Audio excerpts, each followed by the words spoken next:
আমাদের এখান থেকে দুটো মিসিং হয়েছিল, কিন্তু ওদেরকে আমরা পেয়েছি।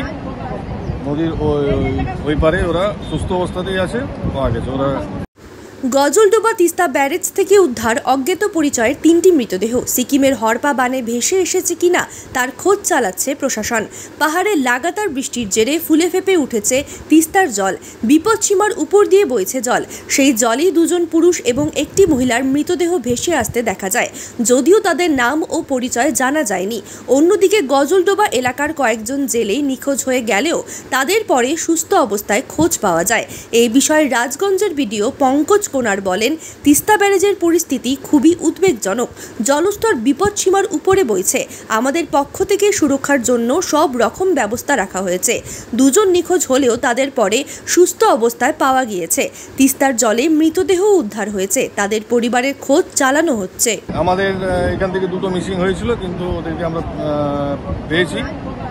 নদীর ওই পারে ওরা সুস্থ অবস্থাতেই আছে, পাওয়া গেছে। ওরা হয়তো মাছ ধরতে বা কাঠ নিতে এই অবস্থায় হয়তো চলে গেছিলো, কাউকে না জানিয়ে গেছিলো চুপিসারে, তো ওদেরকে সুস্থ অবস্থাতেই পাওয়া গেছে।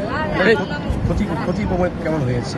না, এখনও ক্ষয়ক্ষতির বিষয়ে কোনো আমাদের কাছে রিপোর্টিং হয়নি, কারণ আমরা রাত থেকেই এখানে আছি সবাই, পুলিশ প্রশাসন, পুরো পিআরআই বডিজ, আমার যারা সিভিল ডিফেন্সের ভলেন্টিয়ার্স আছে এবং আপামর জনসাধারণ আছে, সবাই আমাদের সাথেই ছিল। সবাইকে সতর্ক করেছি। পুরো চর বরাবর আমরা এ প্রান্ত থেকে ও প্রান্ত চষে বেরিয়েছি বারবার। নদীতে জল বাড়ছে, কিন্তু লোকজন কিন্তু নেমে যাচ্ছে মাছ মারতে।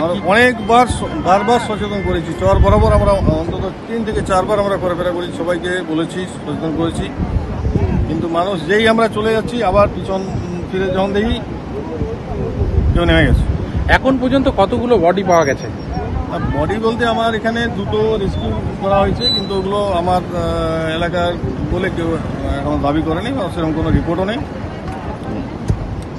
একজন মহিলা, একজন পুরুষ আসার সম্ভাবনা নদীতে ভেসে আসছে।